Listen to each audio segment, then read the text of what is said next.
নমস্কার বন্ধুরা, দেখো আমি সুজি নিয়ে নিয়েছি। আজকে তোমাদের সামনে আমি ঝাল সুজি রেসিপি করব।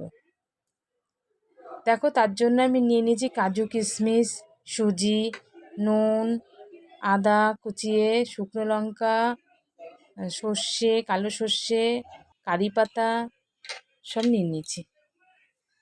এবার আমি শুকনো কড়াইতে আমি সুজিটাকে ভালো করে লাল লাল করে ভেজে নেব।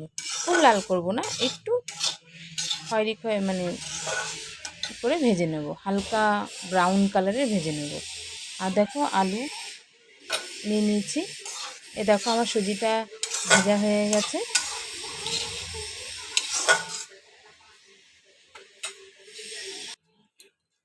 সুজিটা একদম আমার ভাজা হয়ে গেছে, হালকা ব্রাউন করে আমি ভেজে নিয়েছি। এবার আমি নামিয়ে নেব সুজিটাকে।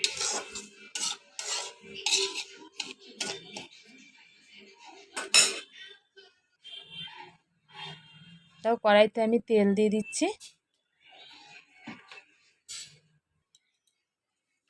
এবার আমি শুকনো লঙ্কা আর সর্ষে, কালো সর্ষে ফোড়নে দিয়ে দেবো।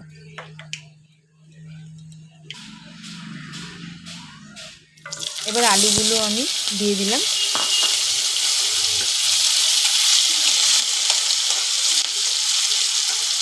আলুগুলো আমি লাল লাল করে ভালোভাবে গ্যাসের ফ্লেমটা আস্তে করে দেবো, করে দিয়ে আমি ভাজবো যাতে আমার আলুটা সিদ্ধ হয়ে যায়, আবার ভাজাও হয় সুন্দর করে।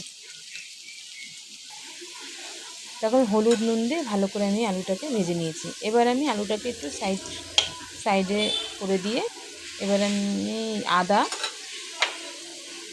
গ্রেট করা আদা দেখো আমি দিয়ে দেবো। আদাটা আমি পরে দিচ্ছি, কারণ হচ্ছে আগে যদি দিই আমার পুড়ে যাবে আদাটা, এর জন্য আমি পরে দিচ্ছি। আর কারি পাতা দিয়ে দেবো, দিয়ে আমি আলুটাকে আবার একসঙ্গে করে ভালো করে ভেজে নেব।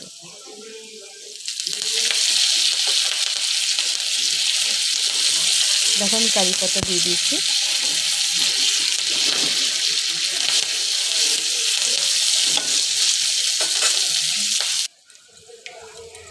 এবার আমি কাজু কিশমিশ ভিজিয়ে রেখেছিলাম, ওটা আমি দিয়ে দেবো এর মধ্যে। তোমরা চাইলে চিনেবাদামও দিতে পারো, চিনেবাদাম খুব ভালো লাগে দিলে।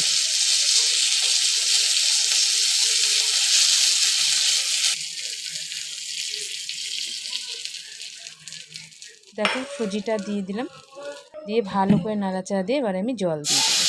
জলটা কিন্তু বুঝে দিতে হবে, যাতে বেশি না হয়, কারণ এটা কিন্তু ঝাল সুজি ঝুড়ো ঝুড়ো হয়, যাতে বেশি না হয়ে যায়, তাহলে দলা পাকিয়ে যাবে। এবার আমি এর মধ্যে নুন আর মিষ্টি দিয়ে দেবো। মিষ্টিটা অপশনাল, তোমরা দিতেও পারো আবার নাও দিতে পারো।